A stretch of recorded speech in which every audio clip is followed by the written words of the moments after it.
Afternoon. My name is Bonnie Bailey Webster. I'm a fourth-generation South Carolinian and lifelong resident of this state.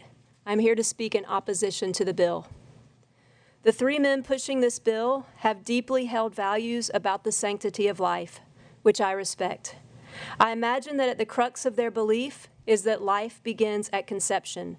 While that is widely debated among both theologians and scientists, what is undeniable is the vast number of women in South Carolina who are the victims of sexual assault each year. According to the South Carolina Coalition for Domestic Violence and Sexual Assault, there were 3,536 reported cases of sexual assault in South Carolina in 2022. Of those, 1,499 were children under the age of 18. Given this, what is also undeniable is the amount of suffering women and girls facing the most horrific acts of sexual violence and loss could continue to endure should this bill pass. You say that you want to pass a law to protect and honor the sanctity of life. This law does just the opposite when it comes to women who experience sexual violence or miscarriage.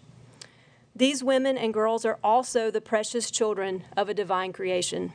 Their lives have value and must not be further ripped apart by the perverse acts of rapists and pedophiles. They and their medical care providers must be allowed to make decisions about their well-being following acts of sexual violence. In that same vein, caregivers must be allowed to give women experiencing miscarriage the highest level of care. Chances are you know someone who had a miscarriage that required medical intervention. What would the world look like today without her? Everyone on your committee can think of a country governed by laws that reflect a powerful government's religious beliefs.